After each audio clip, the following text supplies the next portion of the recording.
जिस तरह एक टूटा हुआ माइक्रोफोन संदेश ठीक तरह से प्रसारित नहीं कर सकता, ठीक उसी तरह एक बेचैन मन भगवान की प्रार्थना नहीं कर सकता।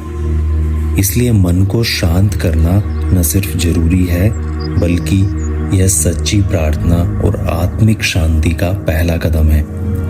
परमहंस योगानंद जी की मशहूर किताब ऑटोबायोग्राफी ऑफ ए योगी सिर्फ आध्यात्मिकता का गहरा संदेश नहीं देती, बल्कि यह अपने भीतर छिपी शांति को खोजने की अद्भुत यात्रा पर ले जाती है। यही वजह है कि दिग्गज स्टीव जॉब से लेकर क्रिकेट के महारथी विराट कोहली तक सभी इस किताब को पढ़ने की सलाह देते हैं। आज हम इसी किताब से एक प्रेरक किस्सा आपके साथ साझा करेंगे, जो आपको इस भागदौड़ भरी जिंदगी में भी असीम शांति पाने का रास्ता दिखाएगा। तो आइए चलते हैं इस असीम शांति के सफर पर। जब परमहंस योगानंद जी ने सुना कि एक ऐसे संत भी है जो बिना सोए लगातार ध्यान में लीन रहते हैं, तो उनका जिज्ञासु मन इसे जानने के लिए बेचैन हो उठा। यह महज साधारण उत्सुकता नहीं थी, बल्कि उनके भीतर बचपन से ही संतों और योगियों के प्रति गहरा खिंचाव था। योगानंद जी को इन महापुरुषों से वही आकर्षण महसूस होता था जैसे किसी पतंगे को दिए की रोशनी से होता है। उनका मन हमेशा ऐसे योगियों से मिलने और उनके ज्ञान के सागर में डूब जाने के ख्वाब देखा करता था। यही वजह थी कि वह बिना किसी झिझक के लंबी और कठिन यात्राओं पर निकल पड़ते थे, सिर्फ इन महापुरुषों का दर्शन करने और उनके अनुभवों से कुछ सीखने के लिए। लेकिन इस बार उनकी यात्रा कुछ अलग थी। यह यात्रा न केवल रोमांच से भरी थी, बल्कि इसमें आत्मिक ज्ञान का ऐसा प्रकाश मिलने वाला था जो उनके जीवन को हमेशा के लिए बदलने वाला था। दोस्तों, योगानंद जी अपने गुरु श्री युक्तेश्वर जी के आश्रम में केवल 6 महीने ही रहे थे, लेकिन इस दौरान उनके मन में गहरे असंतोष की भावना उभरने लगी। आश्रम की जिम्मेदारियों और कॉलेज की पढ़ाई में वह इतने व्यस्त हो गए कि ध्यान के लिए मुश्किल से समय निकाल पाते। जब भी वह ध्यान करने बैठते तो उनका मन काम और पढ़ाई की उलझनों से भर जाता। धीरे धीरे यह असंतोष बढ़ता गया और उन्हें लगने लगा कि ऐसी जीवन शैली में वे कभी गहरे ध्यान की अवस्था तक पहुंच ही नहीं पाएंगे। आखिरकार एक दिन उनके सब्र का बांध टूट गया। बेचैनी से भरे मन के साथ वे अपने गुरु श्री युक्तेश्वर जी के पास पहुंचे और विनती करते हुए बोले, हे गुरुदेव, कृपया मुझे हिमालय जाने की अनुमति दीजिए, जहां मैं पहाड़ों की शांति में ध्यान कर सकूं। युक्तेश्वर जी ने उनकी बात बहुत ध्यान से सुनी और फिर एक शांत स्वर में कहा, लोग हिमालय में सालों तक रहते हैं, फिर भी आत्म साक्षात्कार प्राप्त नहीं कर पाते। पहाड़ों से ज्ञान पाने की अपेक्षा एक आत्म साक्षात्कार प्राप्त व्यक्ति से ज्ञान पाना बहुत बेहतर है। यह बात युक्तेश्वर जी के लिए स्पष्ट थी। सच्ची शांति और ज्ञान बाहरी दुनिया से नहीं, बल्कि भीतर से प्रकट होता है।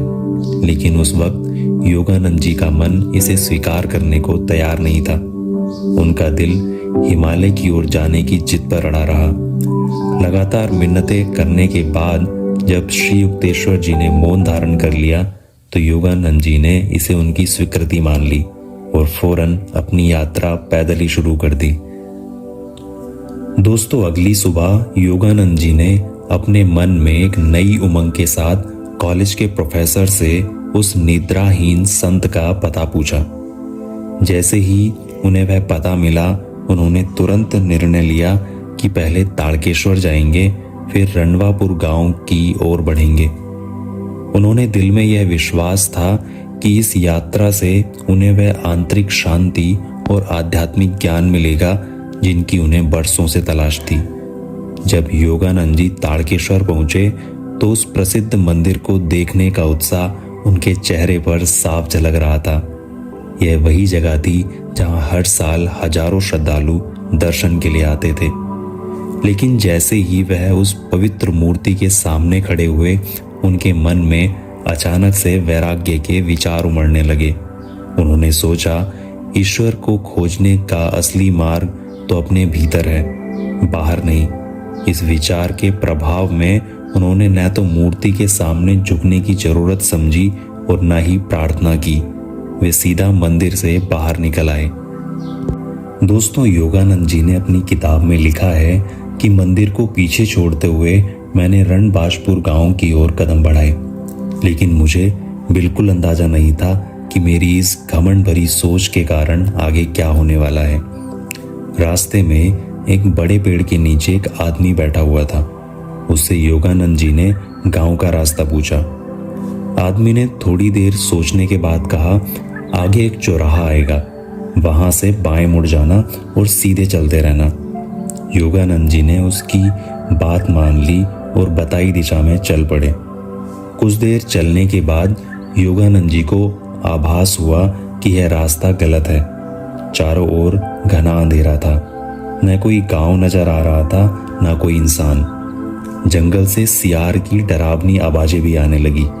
हालात ऐसे थे कि लौटना भी संभव नहीं था। योगानंद जी ने ठान लिया कि चाहे कुछ भी हो जाए, आगे बढ़ना ही होगा।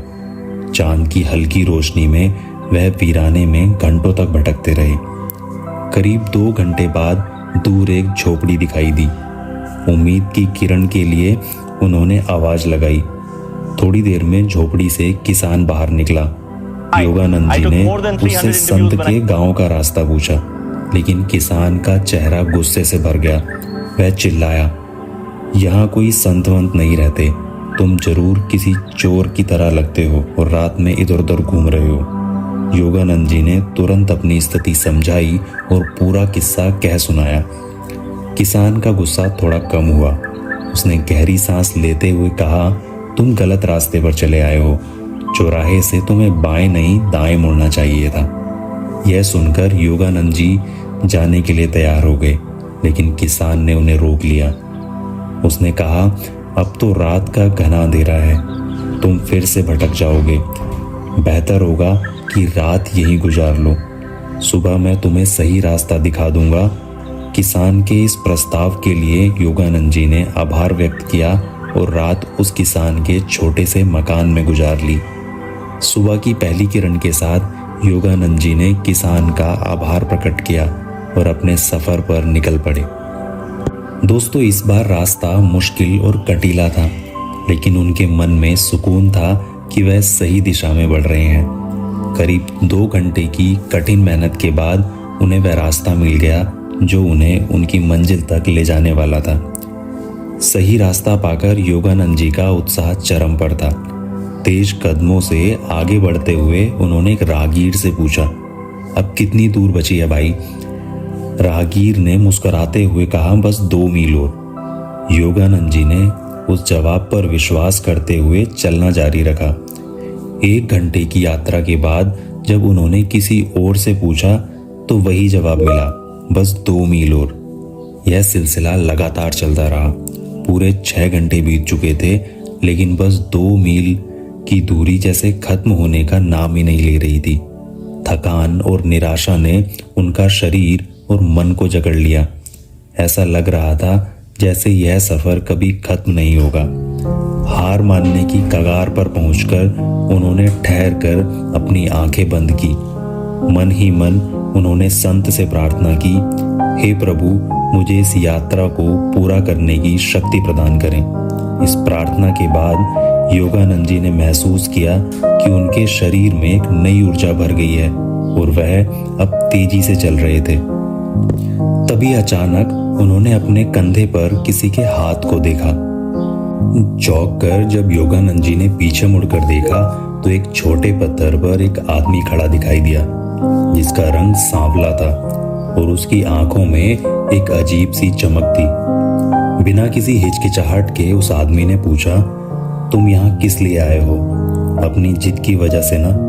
तुम्हारे प्रोफेसर को तुम्हें मेरा पता देने का कोई हक नहीं था। योगानंद जी हतप्रत रह गए। यह आदमी कौन है? यह आदमी उनके बारे में कैसे जानता है? और फिर उन्हें एहसास हुआ कि यह वही निद्राहीन संत हैं जिनकी तलाश में वे यहाँ तक आए हैं। संत ने फिर योगानंद जी से पूछा, तो बताओ तुम्हारे हिसाब से ईश्वर कहाँ है?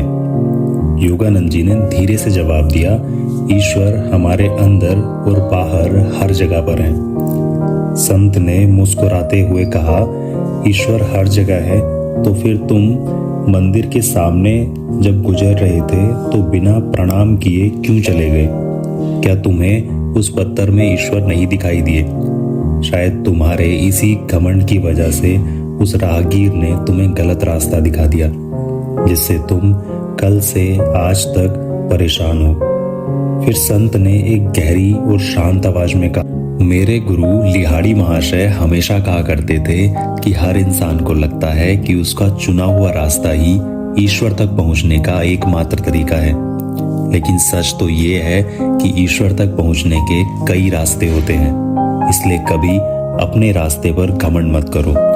जब तुम सच में अपने अंदर ईश्वर को खोजोगे तो तुम जल्दी ही समझ जाओगे कि वह हर जगह है, तुम्हारे अंदर भी और बाहर भी। दोस्तों, इस घटना ने योगानंद जी को बहुत ही महत्वपूर्ण सबक दिया। उन्होंने जान लिया कि अध्यात्म के मार्ग पर घमंड सबसे बड़ा दुश्मन होता है। अहंकार के त्याग के बिना सच्ची समझ नहीं आ सकती। अब तक संत का गुस्सा भी शांत हो चुका था। संत ने बिल्कुल शांत भाव से योगानंद जी के कंधे पर हाथ रखते हुए पूछा, युवा महोदय, आप अपने गुरु से क्यों भाग रहे हैं? जो कुछ भी आप पाना चाहते हैं वह आपके गुरु के पास ही है। बाहर के पर्वत और गुफा आपको सच्चा ज्ञान नहीं दे सकती। योगानंद जी चौंक गए। यह वही बातें थी जो उनके गुरु श्री युक्तेश्वर जी ने कही थी। संत ने फिर से पूछा, आपको ध्यान करने के लिए एकांत की आवश्यकता है ना? क्या आपके पास कोई शांत कमरा है जहां आप ध्यान कर सकें?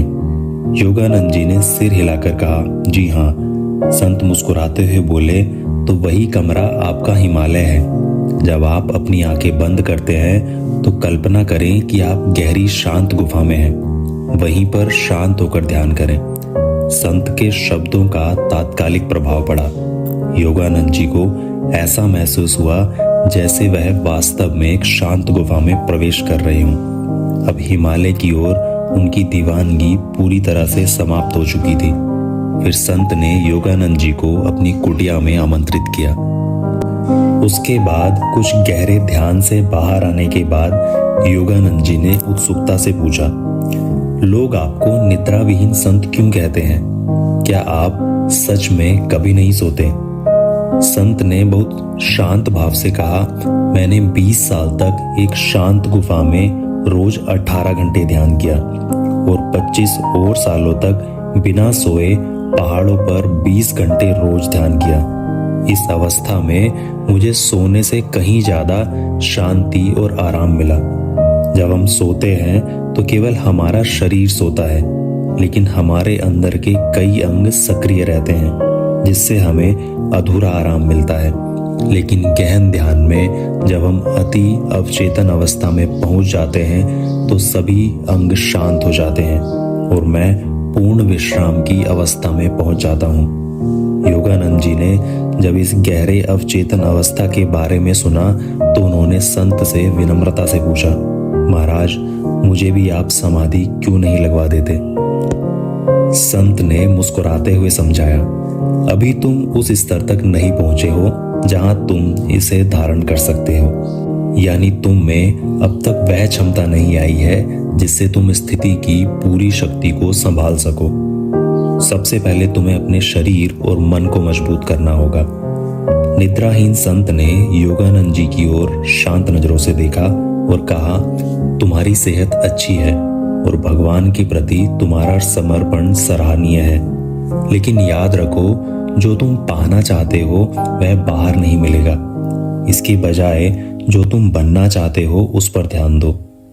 हम वही प्राप्त करते हैं जिसके लिए हम सच में तैयार होते हैं। जब सही समय आएगा तो ज्ञान और शक्ति स्वाभाविक रूप से तुम्हारे अंदर से प्रकट होगी। यह इस ब्रह्मांड का अटल नियम है। अगली सुबह योगानंद जी ने संत से विदा ली। विनम्रता और आभार से भरे दिल के साथ उन्होंने मन ही मन में अपने गुरु श्री युक्तेश्वर जी से माफी मांगी और अपने आश्रम की ओर लौट गए। योगानंद जी की आध्यात्मिक यात्रा हमें कुछ बेशकीमती शिक्षा देती है जो हमारी जिंदगी को नई दिशा दे सकती है। आइए इन 4 महत्वपूर्ण शिक्षाओं को समझते हैं। दोस्तों, सबसे पहली और सबसे महत्वपूर्ण शिक्षा ये है कि हमें अपने बौद्धिक समझ पर कभी घमंड नहीं करना चाहिए। जब हम अपने ज्ञान पर गर्व महसूस करने लगते हैं तो हमारी विकास की प्रक्रिया रुक जाती है। जैसा कि कहा गया है, विद्या ददाति विनयम, यानी विद्या विनम्रता देती है। इसलिए अहंकार रहित विनम्र बने और हमेशा खुले मन से सीखते रहें। दूसरी बात, ध्यान का मतलब सिर्फ एक जगह बैठकर आंखें बंद कर लेना ध्यान नहीं है। यह जीवन के हर पल में पूरी तरह से उपस्थित रहने के बारे में है। जब आप किसी कार्य में पूरी तरह से लीन होते हैं तो वह भी एक प्रकार का ध्यान है। इसे हम माइंडफुल लिविंग भी कहते हैं। इस सबक से हम यह समझते हैं कि हर पल को ध्यान की तरह जियो। तीसरी बात, आंतरिक शांति यानी इनर पीस एक ऐसी चीज है जो बाहरी शांति से कहीं ज्यादा महत्वपूर्ण है। कल्पना कीजिए कि आपका मन एक विशाल पर्वत है, अडिग, अटल और शक्तिशाली। आपकी बंद आंखें एक शांत गुफा जैसी हैं, जहां कोई भी व्यवधान या परेशानी आपको छू नहीं सकती। यही वास्तविक एकांत है। जब हम अपने अंदर शांति स्थापित कर लेते हैं तब कोई भी बाहरी हलचल हमें परेशान नहीं कर सकती। और दोस्तों, चौथी बात हमें यह सिखाती है कि हमारी जिंदगी में जो कुछ भी मिलता है वह हमारी आंतरिक स्थिति का ही प्रतिबिंब होता है। इसलिए बाहरी चीजों के पीछे दौड़ने के बजाय हमें स्वयं के निर्माण पर ध्यान केंद्रित करना चाहिए और यही सबसे सही तरीका है।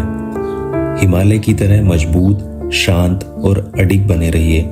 जब आप अपने भीतर की शक्ति को पहचानते हैं और उसे विकसित करते हैं तो आपको वह सब कुछ प्राप्त हो जाता है जिसकी आपको जरूरत है। योगानंद जी की यह यात्रा हमें यह सिखाती है कि असली विकास बाहरी दुनिया में नहीं बल्कि हमारे भीतर होना चाहिए। तो दोस्तों, ये वीडियो आपको कैसी लगी हमें कमेंट सेक्शन में जरूर बताइएगा। अगर आपको ये वीडियो पसंद आई है तो इस वीडियो को लाइक करें और अपने दोस्तों के साथ शेयर जरूर करें। तो मिलते हैं अगली वीडियो में। धन्यवाद।